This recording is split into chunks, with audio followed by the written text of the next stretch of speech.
আর আমরা আমাদের বিষয়টা হলো অত্যন্ত গুরুত্বপূর্ণ বিষয়, যে বিষয়টা হলো যে ensuring accountability of the majority party in the parliamentary accountability of the majority party. Majority মানে যারা ক্ষমতায় যাবে তাদের accountability. তো এখন আমরা যদি আমি ওই শাহান থিওরিটিক্যাল দিক থেকে আলোচনা করেছে এবং দ্বিমত করেছে, আমিও দ্বিমত করি, কিন্তু আমি বাস্তবতার নিরিখে দ্বিমত করছি। শেখ হাসিনার কথা যদি আমরা ধরি, শেখ হাসিনা কিন্তু ট্যাঙ্কে চড়ে ক্ষমতায় আসেন নাই, শেখ হাসিনা কিন্তু উড্ডিবরে ক্ষমতা, শেখ হাসিনা কিন্তু সংবিধানও বাতিল করে দেন নাই, শেখ হাসিনা নির্বাচনের মাধ্যমে এসেছে, যদিও নির্বাচন নিয়ে প্রশ্ন আছে। কিন্তু শেখ হাসিনা কিভাবে স্বৈরাচারী পরিণত হইল, কিভাবে দানবে পরিণত হইলেন?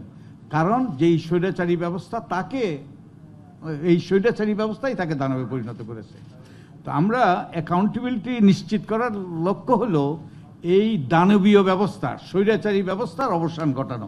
অবসান না ঘটালেও অন্তত ওই যে কিছু চেকস অ্যান্ড ব্যালেন্স, ওই যে এখানে এই শব্দ ব্যবহার করা হয়েছে, এবং আমেরিকান সংবিধান তো সবচেয়ে গুরুত্বপূর্ণ বৈশিষ্ট্য হলো আমেরিকান এক্সপেরিমেন্টের যে চেকস অ্যান্ড ব্যালেন্স, যে ক্ষমতার ভারসাম্য, ক্ষমতার ডিভাইড অ্যান্ড ডিফিউজ পাওয়ার, সেটার মাধ্যমেই কিন্তু আমরা ওই দায়বদ্ধতা সৃষ্টি করতে পারি, আর এই দানব সৃষ্টি হওয়া আমরা বন্ধ করতে পারি। যে আপনারা একটা ইয়ার কথা শুনেছেন নিশ্চয়ই, একটা এক্সপ্রেশন যে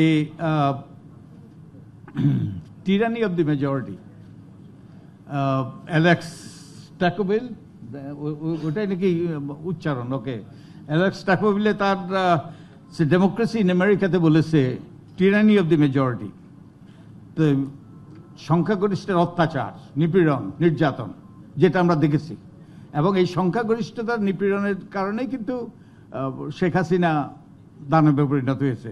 আরেকটা শব্দ ব্যবহার করা হয় tyranny of the majority, tyranny of the majority, যে না tyranny না, curse of the majority, যে ওভারওয়েলমিং মেজরিটির অভিশাপ। আমরা দেখেছি ওভারওয়েলমিং মেজরিটির অভিশাপ 2001 সালে আর 2008 সালে। এবং এই মেজরিটি কিভাবে এসছে জানেন? এই মেজরিটি এসছে 2001 সালে বাংলাদেশ জাতীয়তাবাদী দল পেয়েছিল 40.97% ভোট, আর আওয়ামী লীগ পেয়েছিল 40.13% ভোট, 40%-এর মধ্যে। এবং জাতীয়তাবাদী দল কয়টা আসন পেয়েছে মনে আছে? 193টা আসন, এবং আওয়ামী লীগ পেয়েছে 62টা আসন, 40%-এর মধ্যে। আর ওই যে 2008-এ আওয়ামী লীগ পেয়েছে 230টা আসন, তারা পেয়েছে 48.04% ভোট, তারা পেয়েছে 230টা আসন। আর জাতীয়তাবাদী দল বিএনপি পেয়েছে 32.50%,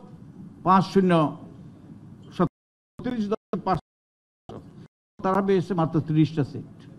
ওকে, তো এই যে অসামঞ্জস্যপূর্ণ, ওটা একটা বড় দুর্বলতা। তো এই যে যেটা আমি বলতেছিলাম যে কার্স অফ দি মেজরিটি, এই যে কার্স অফ দি মেজরিটির জন্য ওনাদের দল অনেক কিছু করেছে, যার জন্য 1-11 এসেছে। ওনাদের দল মানে বিএনপি, ওই যে 1-11 এসছে। আর যে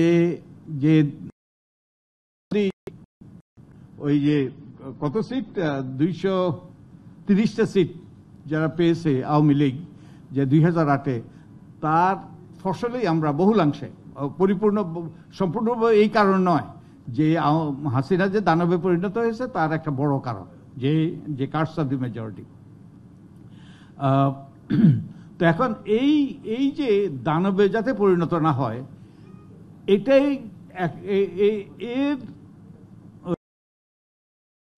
এটা ঠেকানোর জন্যই কিন্তু উচ্চকক্ষের মাধ্যমে চেকস অ্যান্ড ব্যালেন্স সৃষ্টি হতে পারে। এবং উচ্চকক্ষ এখানে আলোচনা হয়েছে, উচ্চকক্ষ যে কোনো আইন পাশ করলে যে উচ্চকক্ষে যাবে এবং উচ্চকক্ষে একটা বক্তব্য থাকবে, যার ফলে অনেকগুলো নিবর্তনমূলক আইন হয়েছে আমাদের দেশে। এগুলো হয়তো আরো মডারেটেড হইতো, যে অনেক সময় নিম্নকক্ষে যে আবেগের বশবর্তী হয়ে প্রতিহিংসাপরণতার কারণে অন্যান্য কারণে আইন প্রণীত হয়, কিন্তু উচ্চকক্ষে গেলে কুল হেড শুড প্রিভেইল অ্যান্ড ওটা মডারেটেড হতে পারে। এবং উচ্চকক্ষে তো ঠেকাই দিতে পারবে না। ওই যে আলিম যেটা বলেছে, আমাদের যে ওরা বিবেচনা নিবে, ওরা ফেরত পাঠাইতে পারে তাদের মন্তব্য সহ, কিন্তু আবার যখন যায় তখন এটাই পাশ হবে। তো নিম্নকক্ষেই মূল ওই যে মূল ক্ষমতা আইন প্রণয়ন, এবং উচ্চকক্ষের কোনো ক্ষমতা নাই আইন প্রণয়নের, আইনের প্রস্তাব করার। এবং সবচেয়ে বড় কথা হলো যে শেখ হাসিনা দানবে পরিণত হয়েছে, অনেকগুলো আইন কানুন বিধিবিধান, সবচেয়ে বড় কারণ হলো পঞ্চদশ সংশোধনী। পঞ্চদশ সংশোধনী এবং পঞ্চদশ সংশোধনীর মাধ্যমে তিনি তত্ত্বাবধায়ক সরকার ব্যবস্থাটা বাতিল করেছেন। তার মানে তিনি যখন ক্ষমতায়, যেই সরকার ক্ষমতায় থাকবে সেই সরকারই যে নির্বাচন, ওই যে সেই সরকারের অধীনে নির্বাচন হবে। এবং তার পরিণতি কি হয়েছে আমরা দেখেছি, যে তত্ত্বাবধায়ক সরকার বাতিলের পর সবগুলো নির্বাচনেই ওই জালিয়াতি নির্বাচন হয়েছে, না একতরফা নির্বাচন হয়েছে, বিতর্কিত নির্বাচন হয়েছে। তো উচ্চকক্ষ যদি থাকতো তাহলে কিন্তু শেখ হাসিনার পঞ্চদশ সংশোধনী পাশ করা প্রায় অসম্ভব হতো।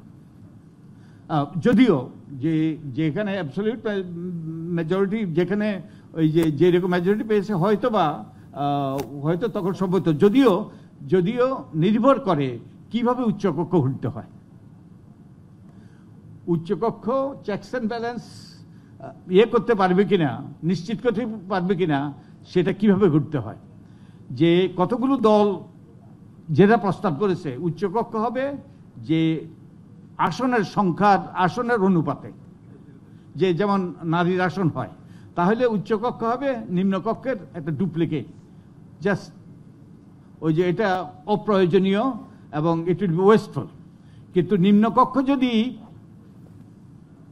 এই যে আনুপাতিক হারে হয়, যে ভোটের অনুপাতে হয়, তখন কিন্তু উচ্চকক্ষ কিন্তু বাধা দিতে পারত এই পঞ্চদশ সংশোধনীর পাশে। তো উচ্চকক্ষে আমরা যদি দেখি 230 সিট আওয়ামী লীগ, 48% ভোটের বিপরীতে, কিন্তু তারা পেত 144টা ভোট যদি সংখ্যানুপাতি হইত, মাত্র 144টা সিট পেত। আর বিএনপি পেত 99টা সিট সংখ্যানুপাতিক পদ্ধতিতে হইলে নিম্নকক্ষে। আর যেহেতু 48% তারা ভোট পেয়েছে, তারা কিন্তু 100 আসনের যদি উচ্চকক্ষ হইতো তাহলে তারা মেজরিটি পেত না। তার মানে পঞ্চদশ সংশোধনী পাশ করার জন্য ওই যে আমাদের একজন অথরের অনুযায়ী তাদেরকে হয়তো কি করতে হইতো, যে হর্স ট্রেডিং করতে হইতো। হ্যাঁ, হর্স ট্রেডিংয়ের তো আমাদের অভিজ্ঞতা আছে বোধহয়। তার বিপরীতে আমরা অন্যভাবেও দেখতে পারি, এই যে এই রকম টেবিলের চারপাশে আলাপ আলোচনা করে তারা সিদ্ধান্ত নিত, একটা নতুন রাজনৈতিক সংস্কৃতি আমাদের সৃষ্টি হইতো। অর্থাৎ যে curse of the absolute majority, অর্থাৎ টিরানি অফ দি অ্যাবসলিউটের পরিবর্তে আমাদের একটা নতুন কালচার সৃষ্টি হওয়ার সম্ভাবনা দেখা দিত। তো তার মানে শেখ হাসিনা ওই যেহেতু 48% পেয়েছে, 100 আসন 48টা পেত, শেখ হাসিনার পক্ষে যে পঞ্চদশ সংশোধনী এককভাবে পাশ করা সম্ভব হইতো না। অন্তত 2টো সিট প্রয়োজন হইতো অন্য দলের। এবং আমাদের দেশে এইরকম আর বোধহয় হবে না যে 48% পাওয়া, যে আরো কম পাবে, যার জন্য যে রাজনৈতিক দলগুলোর মধ্যে আলাপ আলোচনা করতে হবে এবং আলাপ আলোচনার মাধ্যমেই এই সংবিধান সংশোধন করতে হবে। এবং সংবিধান সংশোধনের ক্ষেত্রেই এটা বেশি গুরুত্বপূর্ণ। এগেইন, এটা যদি ওই যে নারী আসনের মতো হয় তাহলে কিন্তু এটা সব প্রাসঙ্গিক, কিন্তু পিআর পদ্ধতিতে হলেই এটা কিন্তু যে একটা চেকস অ্যান্ড ব্যালেন্সের ভূমিকা পালন করবে। আর কাদেরকে নিয়ে কাদেরকে নিয়ে শেষ করতেছি, ঠিক আছে শেষ করব। কাদেরকে নিয়ে উচ্চকক্ষ উঠতে হবে তার উপরও নির্ভর করে যে আমরা নির্বাচন ব্যবস্থা সংস্কার কমিশন কাজ করেছি। নির্বাচনের পথে, গণতান্ত্রিক ব্যবস্থার পথে বাধাগুলো কি কি? এক নম্বর বাধা আমরা তারা করেছে নির্বাচনী দুর্বৃত্তায়ন, রাজনৈতিক অঙ্গনের দুর্বৃত্তায়ন, টাকার খেলা, তারপরে নাগরিক সমাজের যে ভূমিকার অভাব, যথাযথ ভূমিকার অভাব, তারপরে নির্বাচনকালীন যে দলীয় সরকার এবং ক্ষমতার ভারসাম্যের অভাব ইত্যাদি ইত্যাদি। তো আমাদের যদি কাদেরকে নিয়ে, আমরা যদি ওই দুর্বৃত্তদেরকে নিয়ে, আজকে বলা হচ্ছে আমরা নির্বাচন চাই, নির্বাচন আমাদের জনগণের প্রতিনিধিদের কাছে ক্ষমতা যাবে। তো জনগণের প্রতিনিধিরা যদি সেই দুর্বৃত্ত হয় দুর্ভাগ্যবশত, তাহলে তো সেই একই পুরানো জিনিসের পুনরাবৃত্তি হবে।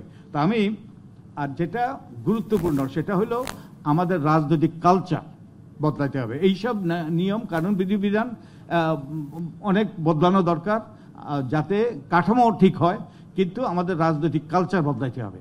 রাজনৈতিক কালচার না বদলালে কিন্তু আমরা কোনো কিছুই কাজ করবে না। রাজনৈতিক কালচারের আমি একটা উদাহরণ দেই। 1954 সালে আমাদের একটা নির্বাচন হয়েছিল, সেই নির্বাচনটা সেই স্বরাষ্ট্র মন্ত্রণালয়ের অধীনে হয়েছিল। আপনারা তো জানেন নুরুল আমিনের মন্ত্রিসভার কি হয়েছিল, অধিকাংশ সরকারি দলের লোক পরাজিত হয়েছিল। আর তখন না আমাদের অন্যান্য যেই প্রতিষ্ঠান কাঠামো এগুলো কিছুই ছিল না, কিন্তু তখন আমাদের সেই রকম নির্বাচন হওয়া সম্ভবপর হয়েছিল। আর আমাদের এখন কি অবস্থা? তো এটা আমরা এই চেকস অ্যান্ড ব্যালেন্স সৃষ্টি করতে পারি, কিন্তু এগুলো কোনো কিছুই কাজ করবে না যদি আমাদের মন মানসিকতা, দৃষ্টিভঙ্গি, আমাদের রাজনৈতিক কালচার পরিবর্তন না হয় এবং আমাদের দলে যদি গণতন্ত্র না হয়। আর আরেকটা হলো রাজনীতিটা আমাদের ব্যবসা হয়ে গিয়েছে। আমি এই তথ্য দিয়ে আমি শেষ করছি। আমরা 2013 সালে একটা ছোট্ট স্টাডি করেছিলাম এবং এই যে সংবাদ সম্মেলন করেছিলাম। 4টে সিটি কর্পোরেশন নির্বাচন হয়েছিল, আপনাদের অনেকে মনে আছে, যে রাজশাহী, সিলেট, তারপরে বরিশাল, খুলনা, এই 4টে সিটি কর্পোরেশন। এবং এরপরে 2013 সালে নির্বাচন হয়েছে। আবার একই সেট অফ ক্যান্ডিডেট ছিল, সবাই পরাজিত ছিল এবং বিএনপি জয়ী হয়ে, আওয়ামী লীগের সবাই জয়ী হয়েছিল 2008-এ, আর আওয়ামী লীগের সবাই পরাজিত হয়েছিল 2013-তে। তাদের আয়ের অবস্থা কি হয়েছে জানেন? রাজনীতিটা যে ব্যবসায় পরিণত হয়েছে। আমি এই তথ্যটা দিয়ে শেষ করব। শওকত হোসেন, যিনি বরিশালের মেয়র ছিলেন, তার 5.8 লাখ ছিল তার আয় 2008-এ, আর 2013-তে তার আয় হয়েছে 3.5 কোটি, 3.5 কোটি। অর্থাৎ তার আয় বেড়েছে 5,917%। তালুকদার আব্দুল খালেকের বেড়েছে 16,614%। বদরুদ্দিন উমরের বেড়েছে 608%। তারপরে কামরুজ্জামান লিটনের বেড়েছে 2,308%। এবং সালে এই যে 2024 সালে যে নির্বাচন হয়েছিল, আমরা গড় আয়, যে আওয়ামী লীগের যারা প্রার্থী ছিল, সব প্রার্থী, তাদের গড় আয় আমরা 2008 থেকে 2024 পর্যন্ত কি হয়েছে, যে আকাশচুম্বী হয়েছে গড় আয়। আর বিএনপির শুধু দুটো ডেটা পয়েন্ট ছিল, যে 2008 আর 2018 তাদের ফ্ল্যাট ছিল। তার মানে ক্ষমতার সাথে জাদুর কাঠি যুক্ত আছে। তো এইসব যদি পরিবর্তন না হয়, আর আমাদের যে প্রধানমন্ত্রী, যিনি ওই যে কি মুঘল সম্রাটদের থেকে বেশি শক্তিশালী, সেই সকল যদি পরিবর্তন না হয়, তাহলে এগুলো গুরুত্বপূর্ণ। আমাদের চেকস অ্যান্ড ব্যালেন্স সৃষ্টি করতে হবে, কিন্তু আমাদের কালচার চেঞ্জ না হলে, আমাদের আরো কিছু পরিবর্তন না আসলে, আমরা সেই যা অতীতে ছিল তাই আমরা পাবো। তাই আমাদেরকে সচেতন হইতে হবে, সোচ্চার হইতে হবে, আমাদের ভূমিকা পালন করতে হবে নাগরিকদেরকে। অনেক ধন্যবাদ। আমি বোধহয় বেশি সময় নিয়ে